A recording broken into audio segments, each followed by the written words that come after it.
Assalamualaikum.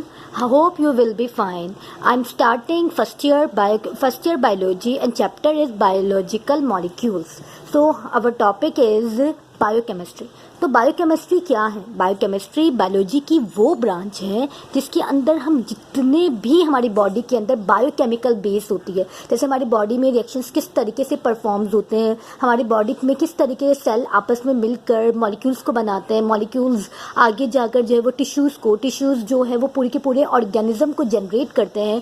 तो हम इसके बारे में पढ़ते हैं, इसके पीछे क्या मैकेनिज्म हो रहा होता है, तो हम इसके बारे में जो है वो इसके अंदर बायोकेमिस्ट्री में पढ़ते हैं. तो इसके बारे में मैं आपको एक बात बताती जाऊं कि बायोकेमिस्ट्री जो है वो बायोलॉजी की मोस्ट इम्पॉर्टेंट ब्रांच है, जिसके अंदर हम अब ये क्यों है, इसके पीछे कुछ रीजंस है हमारे पास.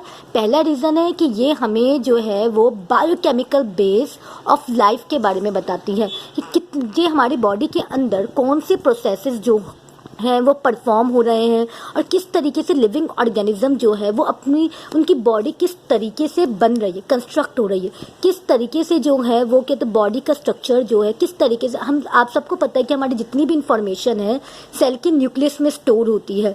तो हमारी जितनी भी इंफॉर्मेशन है वो सेल के न्यूक्लियस में स्टोर होती है, जैसे कि डीएनए में. अब इस डीएनए बनाने के लिए कौन कौन से एंजाइम रिक्वायर्ड हैं, कौन कौन से प्रोटीन्स हमें चाहिए और कौन कौन से जो है वो मैकेनिज्म हमारी बॉडी को कंट्रोल कर दें. तो बायोकेमिस्ट्री इसे बताती है.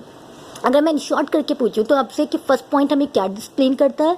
फर्स्ट पॉइंट हमें बताता है कि बायोकेमिस्ट्री हमें बताती है कि हमारे लिविंग ऑर्गेनिज्म में जितने भी प्रोसेसेस हो रहे हैं वो किस तरीके से परफॉर्म हो रहे हैं. फॉर एग्जांपल हमारी बॉडी जो है वो किस तरीके से स्ट्रक्चर बन रहे हैं, किस तरीके से इंफॉर्मेशन जो है वो न्यूक्लियस से फ्लो कर रही है. अब जाहिर है आपको पता है कि आपकी इंफॉर्मेशन जो है वो डीएनए के अंदर स्टोर होती है, फिर वो वहाँ से जो है वो मैसेंजर आरएनए उस इंफॉर्मेशन को लेकर जाएगा और जाकर जो है वो सबसे पहले जो भी इंफॉर्मेशन आपका डीएनए ने कोड किया, फॉर एग्जांपल कि हमें हेयर बनाने के लिए इंफॉर्मेशन चाहिए, तो वो जो है सारी की सारी इंफॉर्मेशन जो है वो डीएनए स्टोर करता है और एमआरएनए उस मैसेज को कोड करता है और फिर वो राइबोसोम के पास उस इंफॉर्मेशन लेकर जाता है कि हमें इसके अकॉर्डिंग प्रोटीन्स को बनाना है.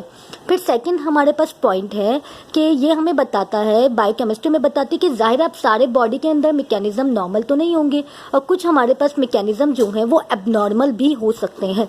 तो ये हमें बताता है कि आपकी बॉडी के अंदर कौन कौन से बीमारियां डिजीज़ वगैरह जनरेट हो रही हैं. तो जाहिर है इसके लिए हमें जो है पता होना चाहिए कि एबनॉर्मल मैकेनिज्म, तो बायोकेमिस्ट्री में बताती हैं कि एबनॉर्मल मैकेनिज्म कौन कौन से बॉडी के अंदर ही है. तो इसके अकॉर्डिंग क्या होता है कि मेडिसिन की डेवलपमेंट होती है और जो भी आपको मेडिकल इक्विपमेंट की ज़रूरत होती है इस एबनॉर्मलिटीज़ को ठीक करने के लिए, तो बायोकेमिस्ट्री इस तरीके से भी हमारी हेल्प करती है. और थर्ड पॉइंट अगर मैं आपसे पूछूं, रीसेंट कॉन्सेप्ट और टेक्नोलॉजीज़ जो है बायोकेमिस्ट्री का वो हमें क्या बताता है कि हम जितनी भी चैलेंजिंग और फंडामेंटल प्रॉब्लम्स हैं बायोलॉजी की, हम उसको अंडरस्टैंड कर सकते हैं. जैसे कि बायोलॉजी की मेडिसिन कि किस तरीके से हमारा सेल आपस में मिलकर एक कॉम्प्लेक्स ऑर्गन बनाता है, तो हमारे माइंड में ये क्वेश्चन जनरेट होता है. तो ये भी बायोकेमिस्ट्री इसमें हेल्प आउट करती है. किस तरीके से हमारी मेमोरी जो है वो परफॉर्म करती है, किस तरीके से जो है वो कैंसर की कॉज क्या है. जितने भी ये क्वेश्चंस आपके माइंड में अराइज होते हैं वो सब का आंसर हमें बायोकेमिस्ट्री बताती है. इसके अलावा हमें ये भी पता है कि सेल थ्योरी हमें ये बताती है, साइंस की वो ब्रांच जो हमें ये बताती है कि किस तरीके से जो है वो सेल्स आपस में मिलकर टिश्यूज़ बनाते हैं. हम सबको पता है कि ऑर्गेनिज्म मिलकर टिश्यूज़ बनाते हैं. सेल्स जो हैं वो किसके बने, मॉलिक्यूल्स क्या है. अगर मैं केमिस्ट्री में हमने पढ़ा है कि सिंगल एलिमेंट को हम एटम कहते हैं. तो बहुत सारे जब दो से ज़्यादा एटम्स आपस में मिलते हैं तो मॉलिक्यूल्स बनाते हैं.